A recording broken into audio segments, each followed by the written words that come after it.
Hello and welcome to the Tarkus Zone. Thank you for joining me. Today we're going to be showcasing the game Sons of the Forest. Now this has been on my wish list for a little while now.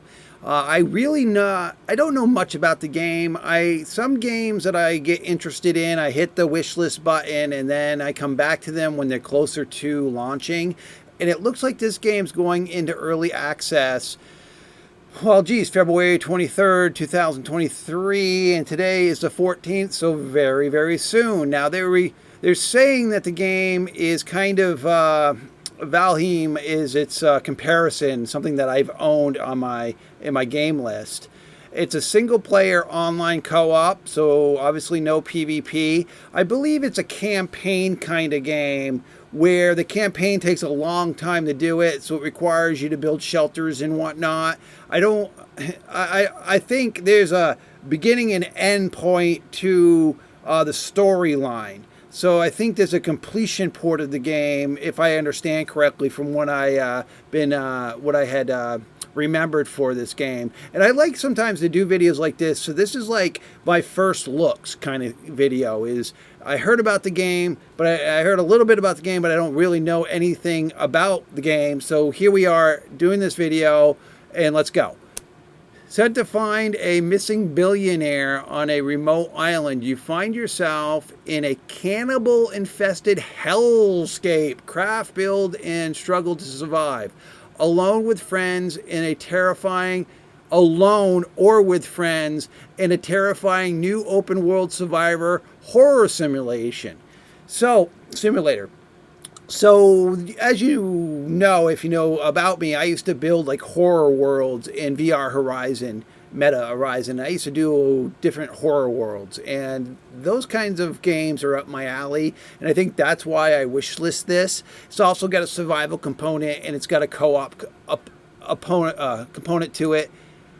The graphics look very well. Let's see if I think there was a video at the beginning here, so let's just look at this video. I'm gonna turn the... Okay, let's start it over. Oh, I guess, yeah, let's start it over with the sound. There we go.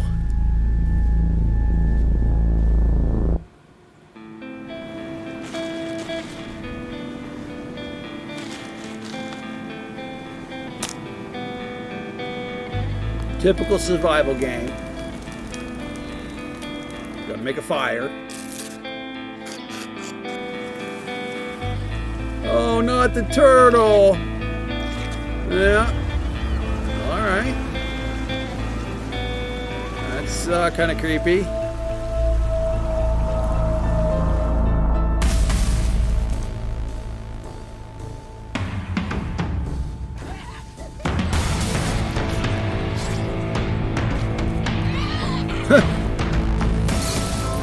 Zombies that are just not lumbering around, but they're kind of doing the on-the-ground craziness. That's creepy.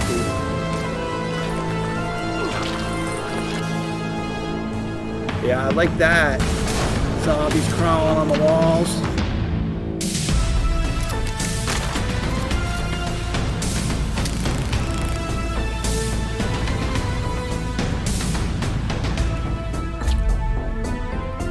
Okay, I guess you got to do that to mark your territory. I don't know.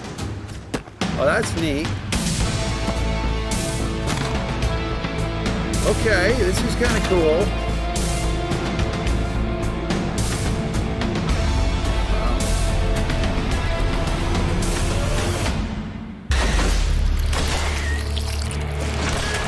Get down, son!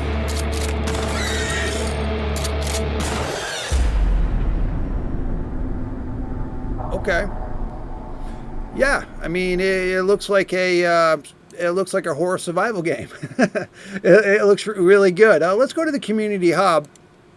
The first thing I'm going to do, let's look at this. Announces early access. It's been a long journey since we started the Sons of the Forest development, and it's grown into a biggest, most complex game we have ever made. There is still so much more we need to add: items, new mechanics, gameplay balance, and more. We didn't want to delay it again, so have instead decided to involve the community in the continued development of this project to keep it and keep our February 23rd release date, but instead release in early access. Okay. The Forest turned out to be a massive success due to mostly to the awesome community and the suggestions, feedback, and bug reports the players shared with us. We are really excited and hope that players want to come on this new journey with us and make this ultimate survival horror simulator. Okay, so it looks like they did a predecessor game called The Forest. I was not aware of that. It's a game that I didn't play, but it sounds like the developer was successful with that game, and I think the developer was successful in that game by hearing from the community while they played the game, and it looks like that's the approach the developer's taking this time around, is let's hear from the community as we release the game. But this kind of reads to me as, we have a product here, we hope it's going to work, and we hope we don't anger too many people, that it's going to be buggy as hell when it starts. Because sometimes that's what happens, and it's not until people get their hands on it that you find all the little gremlins in your game. But you need to be right up front with yourself to say that if you're getting into this game on the 23rd, these developers are basically kindly in this saying, look, you might find something you might want to report to us so that we know to fix it, kind of thing. All right, that's my code, kind of like my decode of what I thought that said.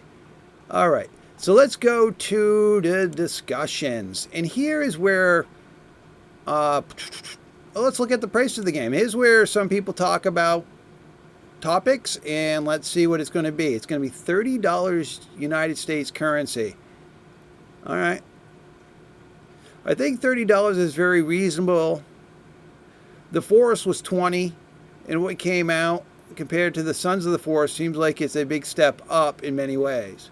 But you got to think about inflation too. I mean, if you paid $20 for a game 10 years ago, that was a lot of money. Just like $30 today is a lot of money. It's just that your games are going to cost more over time because of inflation. So there you go. Allow. Okay, can I run price of the game? Will it be a VR port? VR would be nice. That would be nice. Big red flag. VR when? Maybe that's what it was a VR game that I didn't know about, because it seems like many people are asking me about VR. Yeah, it was a VR game. It looks like that's exactly what it was. Now, I was too busy making VR worlds in Horizon that I never saw it show up in my store. Time to release. I'm coming down through here trying to find out multiplayer and see if somebody asked about that. Is it going to be Steam friends only, or is the multiplayer are they going to have a lobby, or whatever server you're hosting, you can invite people and put it in a public, to get people on your server to play with people? And I don't know if I saw anywhere how many people could be. I mean, it says online co-op, but what does that mean? Is that just one other person? Or is that going to be 4 other people? Is it going to be 8 other people? That's why I'm just going through here thinking that somebody might have asked that. Looks like I'm not seeing. Okay, right here, multiplayer servers. Here we go. Will there be a way for my friend and I to have a game where one of us can play while the other isn't online, and vice versa? Unlike The Forest, where you need the same host each time.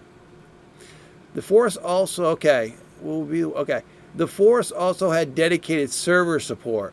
They may go the same route, but I think that will probably be implemented when it gets fully released. Oh, okay. Well, I mean, okay. I mean, the way I look at it is, if it's a pain in the butt for co-op to work, it's a no-buy for Tarkus. I like seamlessly co-op games that you can get people to play with you.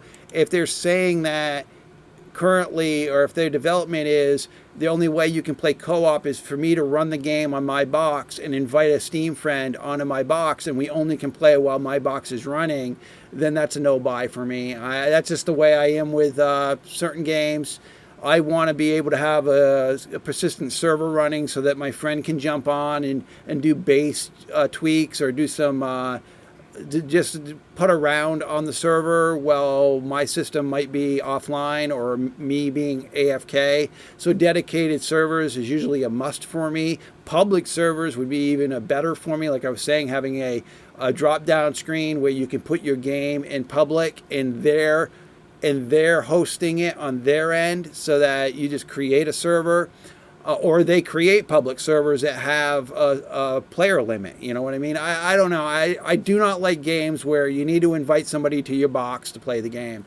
And that seemed to be the only thing that I saw there when it came to multiplayer. I'm back to the beginning here, and I guess I would have to do more research to see. Usually it's right in front. Within the first couple pages, people ask about the co-op. How's the co-op work? How's this work? And usually it's within the first couple pages. You don't have to go to the fourth page in the discussions to find that.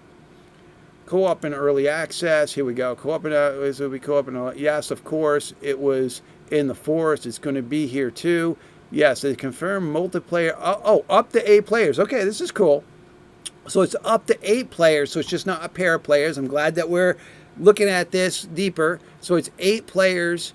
But again, how is that going to work? Is that going to be an invite? Do I have to have my Steam buddies join me only? Or is there going to be a matching system?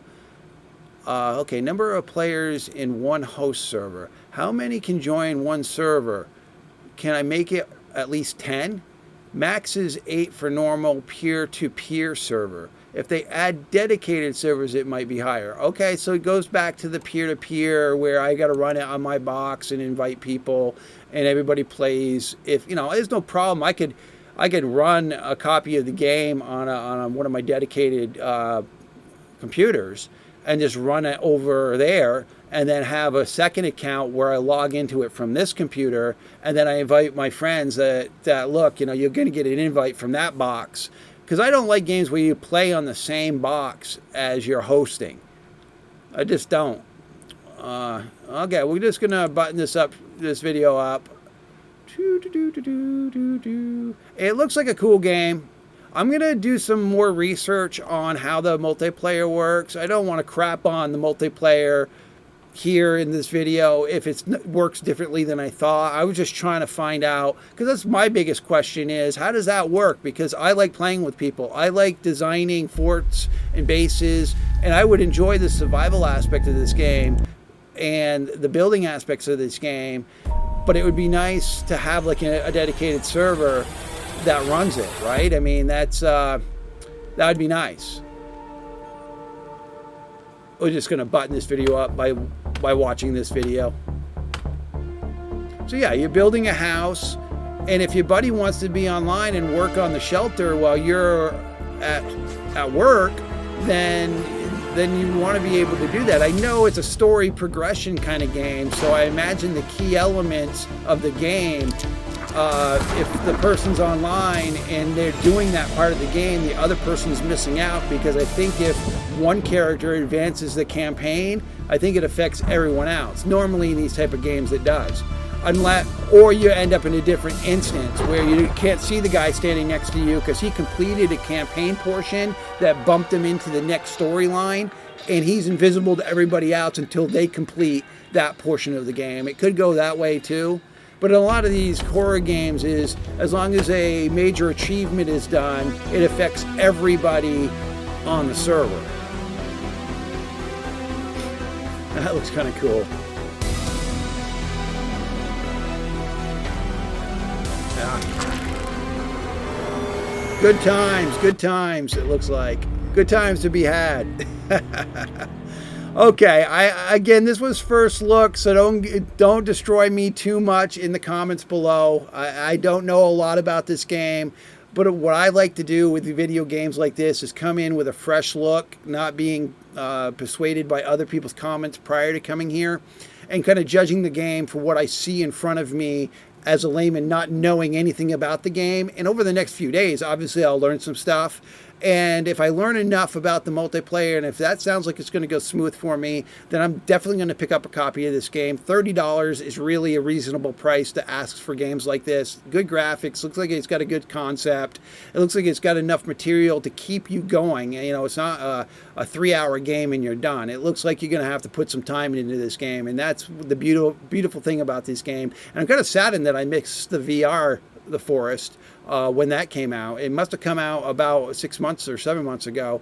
I haven't picked up my VR headset in about 2 months, only because I'm waiting for the next set. I just want to wait for the better hardware design. I think the Oculus 3 is coming out, or they're going to call it something different now, the Meta 3 or whatever they're going to call it. When that device comes out, I think I'll get back into the VR and try to help out with building VR worlds. But until then, Tarkus is doing gaming on his computer and playing computer games, and I've been enjoying them. And I hope to enjoy this one. Well, thank you for joining me. This has been the Tarkus Zone.